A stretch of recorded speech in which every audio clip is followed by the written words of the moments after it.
तो सबसे पहले मैं बता दूं कि एक कहावत है, no man is an island, यानी कि इस दुनिया में कोई भी इंसान आइलैंड नहीं है। और ये सही कहा गया है कि हम इंसान जो है वो सेल्फ सफिशिएंट नहीं है, हमें दूसरों के साथ इंटरेक्ट करना ही होगा। तो यह पिक्चर देख के आपको समझ आ रहा होगा इसका मतलब क्या है। इस चैप्टर में हम लोग पढ़ेंगे सबसे पहले तो कि इकोलॉजिकल इंटरेक्शन होता क्या है। तो इकोलॉजिकल इंटरेक्शन वो है, ये एक तरीके का इफेक्ट ऑफ ऑर्गेनिजम्स है इन एन कम्युनिटी, जहाँ पे हम एक दूसरे स्पीसीज से हम क्या करते हैं, इंटरेक्ट करते हैं। क्योंकि हमें पता ही है कि हम जो है एक साथ अगर हमें रहना है तो हमें मिलजुल के रहना पड़ेगा, क्योंकि हम एक दूसरे पे डिपेंडेंट फुल्ली होते हैं। और इन सारे इंटरेक्शन में से कुछ तो बहुत आसान होते हैं, लेकिन कुछ बहुत क्रिटिकल इंटरेक्शन होते हैं, ठीक है। उसके बाद देखते हैं इकोलॉजिकल इंटरेक्शन को कितने अलग अलग तरीके से क्लासिफाई किया गया है। सबसे पहला जो है वो इंट्रा स्पेसिफिक इंटरेक्शन है, दूसरा है इंटर स्पेसिफिक इंटरेक्शन, तीसरा है हार्मोनियस इंटरेक्शन और चौथा है इनहार्मोनियस इंटरेक्शन। तो सबसे पहले देख लेते हैं कि इंटर स्पेसिफिक इंटरेक्शन क्या है। जब दो इंडिविजुअल स्पीसीज सेम स्पीसीज आपस में एक दूसरे के साथ इंटरेक्ट करते हैं तो उसे हम लोग कहते हैं इंट्रा स्पेसिफिक इंटरेक्शन। जब दो स्पीसीज अलग अलग स्पीसीज है और आपस में इंटरेक्ट करें उसे हम लोग कहते हैं इंटर स्पेसिफिक। यानी कि इंटर स्पेसिफिक क्या हुआ, दो अलग अलग स्पीसीज लेकिन आके एक साथ इंटरेक्ट कर रहे हैं, उसे हम लोग कहते हैं इंटर स्पेसिफिक। फिर है हमारा हार्मोनियस इंटरेक्शन। हार्मोनियस इंटरेक्शन में क्या होता है, ये पॉजिटिव है, ये पॉजिटिव इकोलॉजिकल इंटरेक्शन है। जब दो अलग अलग या फिर दोनों में से कोई भी स्पीसीज को हार्म नहीं होता है उसे हम लोग कहते हैं हार्मोनियस। हार्मोनी का मतलब क्या होता है, सबका शांति है ना, तो यहाँ पे कोई किसी को भी हार्म नहीं होता है। और आखिरी हमारा है इनहार्मोनियस। इनहार्मोनियस में क्या होता है, ये एक तरीके का नेगेटिव इकोलॉजिकल इंटरेक्शन है, जहाँ पे कम से कम एक जो स्पीसीज या फिर ऑर्गेनिजम्स को जो है ना वो हार्म ज़रूर पहुँचता है। उसके बाद देखो कि इंटर स्पेसिफिक इंटरेक्शन क्या है, इंटर स्पेसिफिक इंटरेक्शन कितने तरीके के होते हैं, ठीक है। अच्छा, उसके बाद देख लेते हैं कि टाइप्स ऑफ इंटरेक्शन जो है उसके इफेक्ट्स देख लेते हैं। तो टाइप्स ऑफ इंटरेक्शन देखो, सबसे पहला जो है वो है तुम्हारा म्यूचुअलिज्म। म्यूचुअलिज्म में क्या देखो, दोनों का साइन प्लस प्लस है, यानी कि both species benefit from interaction, दोनों स्पीसीज को बेनिफिट होता है।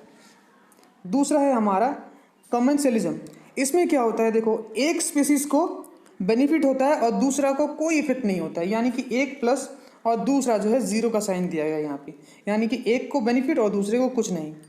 फिर हमारा है न्यूट्रलिज्म। न्यूट्रलिज्म में क्या होता है, न्यूट्रलिज्म में हमारा दोनों को इफेक्ट नहीं होता, यानी कि दोनों zero zero, population do not affect one another, दोनों में से कोई भी किसी को अफेक्ट नहीं करता है।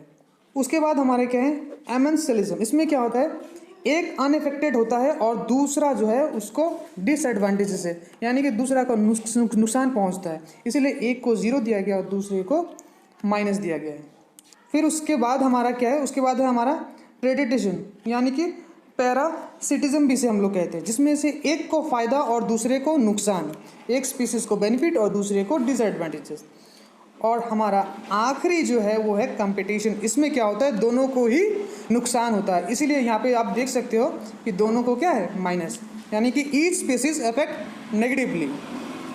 तो म्यूचुअलिज्म को आप यहाँ पे डिटेल में देख सकते हो कि क्या है, यहाँ पे two organism which benefit both, जो दोनों को ही बेनिफिट पहुँचाता है। उसके बाद टाइप्स ऑफ म्यूचुअलिज्म आप देख सकते हो कि टाइप्स ऑफ म्यूचुअलिज्म दो अलग अलग तरीके के टाइप्स है। ये कुछ एग्जाम्पल्स है ना म्यूचुअलिज्म का, एग्जाम्पल्स है between flowering plants and there animals pollination. तो दोनों को ही फायदा पहुंचता है, प्लांट्स को भी और एनिमल्स को भी, ठीक है, दोनों एक दूसरे को बेनिफिट पहुंचा रहे हैं। ये भी एक एग्जाम्पल है, यहाँ पे भी आप एग्जाम्पल देख सकते हो कि किस तरीके से ये बर्ड जो है हेल्प कर रहा है क्रोकोडाइल को। इसके माउथ पीसेस में जो है ना कुछ इंसेक्ट्स या फिर वगैरह फंसे हुए होते हैं, तो उनको खा के ये बर्ड जिंदा रहता है और क्रोकोडाइल को क्या फ़ायदा हो रहा है, उनके मुंह से कीड़े मकोड़े को उसको निकाल दिया जाता है, ठीक है। यहाँ पे एक और एग्जाम्पल, ये सारे एग्जाम्पल्स है, ठीक है। फिर आ गया हमारा कमेंसलिज्म। ये क्या था हमारा, जहाँ पे दो ऑर्गेनिज्म जो है ना होते हैं, इंटरेक्ट करते हैं, लेकिन एक स्पीसीज को बेनिफिट और अदर जो है ना अनइफेक्टेड रहता है। तो इसका कुछ एग्जाम्पल देख सकते हैं, यहाँ पे आप देख सक रहे हो। तो यहाँ पे आप एग्जांपल देख सकते हो, ये वेल का एग्जांपल लिया है, एक को बेनिफिट हो रहा है और एक को अनइफेक्टेड। यहाँ पे भी एग्जांपल है, आप देख सकते हो, यहाँ एग्जांपल लिखा हुआ है कि एक को बेनिफिट मिल रहा है और दूसरा जो है वो अनइफेक्टेड है। अच्छा, न्यूट्रलिज्म। अब न्यूट्रलिज्म में क्या है, मोस्ट कॉमन टाइप है ये तुम्हारा इंटर स्पेसिफिक इंटरेक्शन का। तो नाइदर पॉपुलेशन गेट इफेक्टेड, तो इसमें से कोई भी पॉपुलेशन को क्या होता है, इफेक्ट नहीं होता है। इसका भी एग्जांपल हम लोग देखते हैं। तो यहाँ पे देखो, यहाँ पे कुछ मैंने पिक्चर बना रखी है। तो दो ऑर्गेनिज्म आपस में इंटरेक्ट हो रहे हैं, दोनों में से किसी को भी इफेक्ट नहीं होता है। जैसे कि देखो, rabbit, deer, frog live together in the grassland with no interactions between them, इनके बीच में कोई इंट्रैक्शन नहीं होता है। उसके बाद देख लेते हैं inter specific versus intra specific. ठीक है, तो ये कंपटीशन क्या है, यहाँ पे दो तरीके की चीज़ें हम लोग को मिलेंगे। एक तो है कोऑपरेटिव और दूसरा है कॉम्पिटिटिव। कोऑपरेटिव का मतलब क्या होता है, दोनों एक दूसरे के साथ मिलके रहेंगे। और कॉम्पिटिटिव का मतलब क्या होता है, यानी कि कंपटीशन का मतलब क्या होता है, दोनों एक दूसरे से भिड़ते रहेंगे।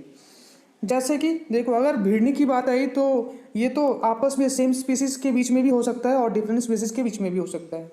तो सेम स्पीसीज के एग्जांपल आप यहाँ देख सकते हो कि दो डियर जो है वो लड़ रहा है ना, स्प्रिंगबॉक इसे कहते हैं शायद, तो वो आपस में लड़ रहे हैं। तो इसे हम लोग कहते हैं इंट्रा स्पेसिफिक कंपटीशन। और दूसरा है हमारा इंटर स्पेसिफिक, यानी कि यहाँ पे आप देख सकते हैं कि ये शेर है और ये लोमड़ी है, इन लोग आपस में दोनों अलग अलग स्पीसीज के होने के बावजूद आपस से भिड़ रहे हैं। तो यानी कि यहाँ पे भी कंपटीशन होता है। और अगर मान लो कि फॉर एग्जांपल कॉम्पिटिटिव के बारे में हम बोलते हैं कि कोऑपरेटिव के बारे में बोलते हैं, तो कोऑपरेटिव में मतलब मान लो कि प्लांट और एनिमल्स दोनों क्या आपस में एक दूसरे के साथ मिलके रह रहे हैं, उसे हम लोग कह सकते हैं। फ्रॉग या फिर बैम्बू ट्रीज, दोनों को मिला लो तो क्या है, दोनों आपस में एक साथ मिलके रहते हैं।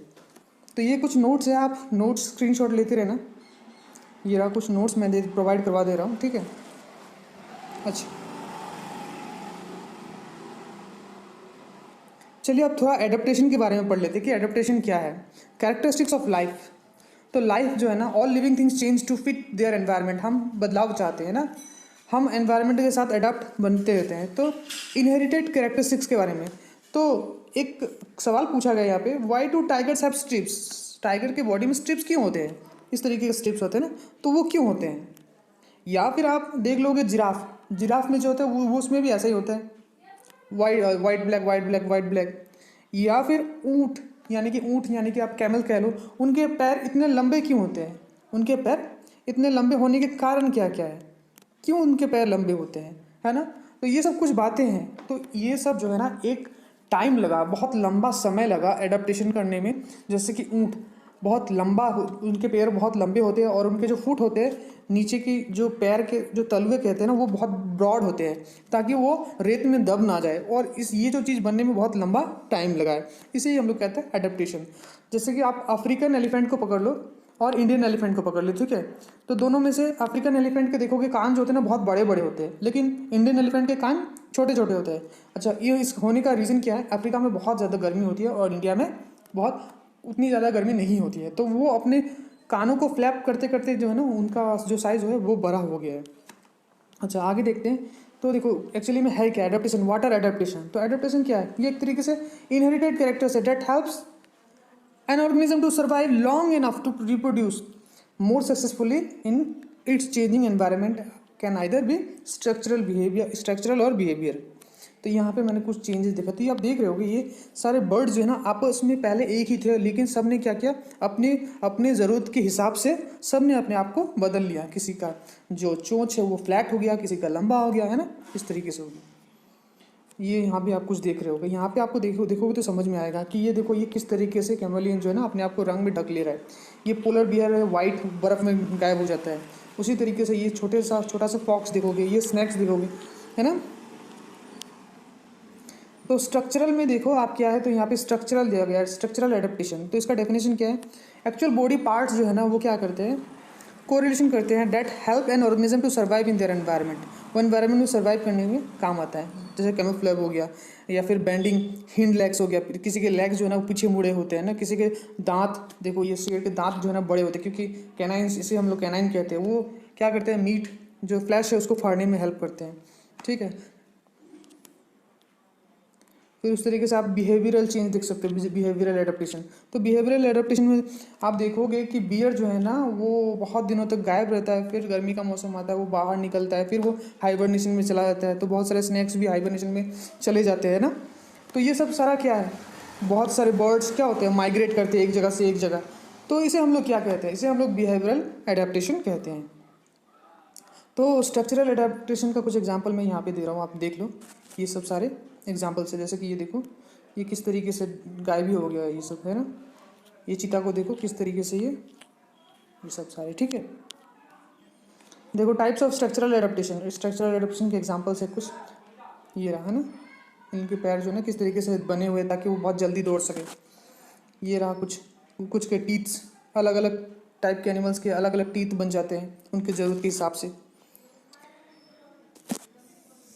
कुछ के आइस देखो बाहर निकले होते हैं, कुछ के अंदर घुसे होते हैं ना। यहाँ पे भी कुछ एग्जांपल्स हैं। तो ये सब सारे एग्जांपल्स हैं, आप देख लो, ठीक है।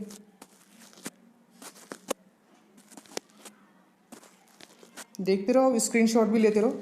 कोई भी डाउट हो तो मुझे बता देना कमेंट सेक्शन में या फिर इंस्टाग्राम पे, ठीक है। उसी तरीके से प्लांट का एडाप्टेशन भी होता है ना। ये देखो प्लांट किस तरीके से अपने आप को अडाप्ट कर रहे हैं। प्लांट्स तो क्या, सीड भी अपने आप को अडाप्ट करते हैं। देखो सीड्स है ना, ये सीड्स का स्ट्रक्चर किस तरीके से प्लांट का बदल रहा है। तो ये तो था इस लेसन का शॉर्ट समरी। आशा करता हूँ आपको पसंद आया होगा। पसंद आए तो लाइक कमेंट शेयर करना ना भूलें। साथ ही साथ हमारे चैनल को सब्सक्राइब कर दें, है ना। और अपने दोस्तों के साथ भी शेयर करें ताकि हम इसी तरीके से मोटिवेट होते रहे और आपके लिए वीडियो बनाते रहें। और हाल फिलहाल में मुझे एक कमेंट भी आ रहा है कि JNK बोर्ड का वीडियो बना दो। एक्चुअली मुझे टाइम नहीं मिल रहा है इसलिए मैं बना नहीं पा रहा हूँ, तो माफ़ी चाहता हूँ आप लोगों से। लेकिन मैं फिर भी कोशिश करूँगा कि जितना जल्दी हो सके JNK बोर्ड के लिए EVS का मैं चैप्टर्स या फिर सिलेबस खत्म